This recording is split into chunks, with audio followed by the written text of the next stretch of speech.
Guys, before you watch this video, click on the link below. My new book, Ripped at 50, A Journey to Self-Love, is out now.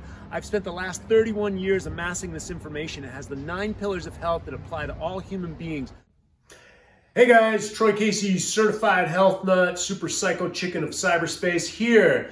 I am running for president of planet Earth in 2020. God knows the Democrats don't have a horse in the race. So I'm here for all the solutions. I'm not waiting for anybody, any politician to make a difference in the world. I'm not waiting for Bill Gates to inject his nanotechnology AI robots into my biology, interfacing with my psychology. None of that, right? I'm here to be the solution and the answer to all my problems.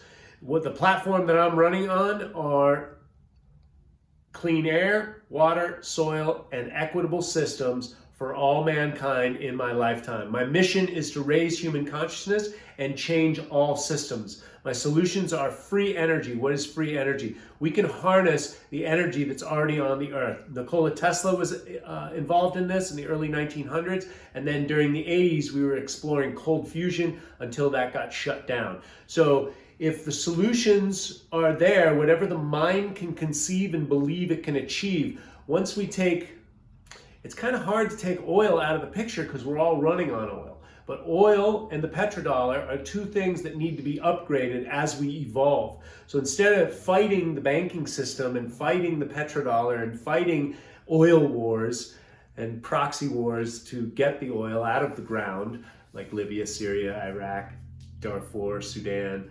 Afghanistan, Syria, Libya, Venezuela, all those types of geopolitical circuses, we usher in free energy, calling it forth using the laws of alchemy, love, truth, wisdom.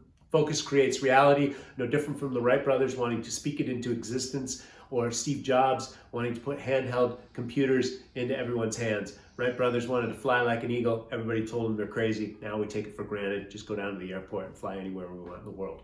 Okay? So whatever's in the idea of man can be experienced in the hand, but it doesn't work until the idea is here. So I am calling forth peace on earth, and free energy is one of the major things that's going to subjugate most of the nonsense we've got going on the planet right now. So free energy. The next one is self-care education.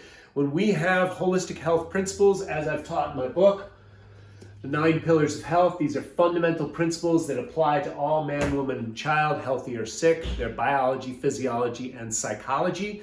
When we take care of ourselves to the nth degree, we naturally understand that we're in symbiotic relationship with each other and with the air, the water, and the soil, the earth itself. And so we build systems that are harmonic and balanced with the natural rhythms of life. Right now, we're living a little bit out of alignment with that, and it's showing. I know this because I worked in the Amazon rainforest for many years as a medicine hunter, and I saw the deforestation down there. I also live in Santa Monica, California, and I know how dirty the oceans are. And so there's a little bit of work to be done. I would say a lot, but the fact of the matter is during the coronavirus, within 3 weeks, the city of LA was crystal clear clean.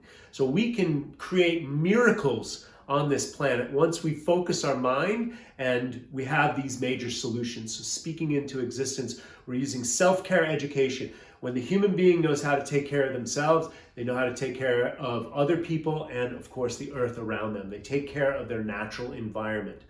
The next solution on my platform is permaculture. You drop a seed in the ground, food is free.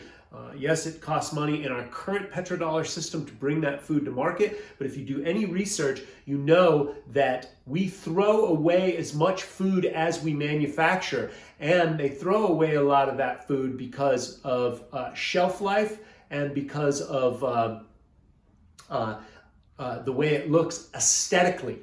And a lot of that aesthetically perfect looking food is not necessarily healthy. And so we throw away as much food as we manufacture in the United States of America. And I know that other Western countries do the same. And so we're clearly not growing and optimized at our capacity. You are what you eat is an axiom that's not going away anytime ever. 70% of the American people are obese or overweight. So back to the self-care education as being a major solution as well. It all interplays. And then when you get the food on lockdown with permaculture, you can grow food forests everywhere locally. You don't have to travel to get the food. Food is abundant. You know this because your little granny down the street that grows food, she goes, oh, I have all these tomatoes for you and these cucumbers. I can't eat them all. Please take them off my hands. And that's just one person with one garden in the neighborhood. Could you imagine if we all had gardens? Or if the people that really love to grow food in our natural environment, or people like me that like to be outside, or my kids, would go contribute to the community gardens just to get free food. Yes, this permaculture idea is a very simple solution. The American military has done research on soil and organic farming and how the Asians would cultivate small parcels of land, and they would have a much higher crop yield than our commercial farms. The research has already been done. You can look at the British Soil Association. So permaculture is another one of my solutions. Food is free ultimately. Finally, we're going to move into the gift economy, where brothers and sisters give their gifts from their heart, their natural genius, not trying to stick a square peg in a round hole because your indoctrinated industrial age school system, which a newsflash, guys, the industrial age school system is long gone with.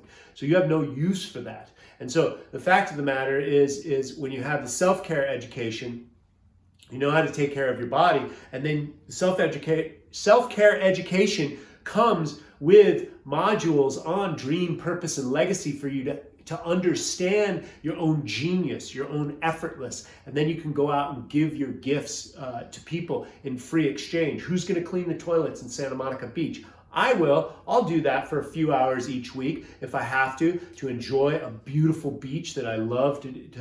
I can do a little bit of community service work to live in the gift economy. The question is, can you clean up a little bit? Are you afraid to clean toilets? Because I'm not. Right? So can you do that to live in the world that you wanted to live in? Can you do a little bit of side work that, maybe a little bit of work, but to live in a beautiful, functioning, sustainable, egalitarian utopia, if you will? And I don't want to get too sideways on socialism and communism and force this down anybody's throat. We're aligned on fundamental principles: clean air, water, and soil. This is what makes life on earth for human beings hospitable. And so the gift economy is exemplified in the Zulu tribe. They have a word for it in South Africa called Ubuntu. Ubuntu means contributionism. And so, and Michael Tellinger breaks it down eloquently on his YouTube video, A World Beyond Money. And he also gets into free energy on that video as well. So these things are already possible. They're in they're in the mind of man, which is in the mind of the universe.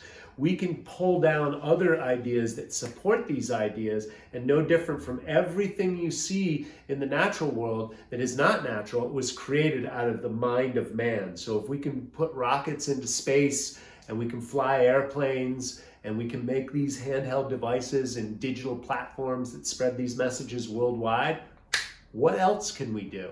We've cleaned the environment in a very short amount of time with the coronavirus. What else can we do? Right? What else is being emerged out of us? So I'm running for president of planet Earth. I'm here to entertain the souls of the peepholes. I'm expecting your vote. You can't run against me unless you want to run against yourself. But everybody can run with me. So golly gee, here we go.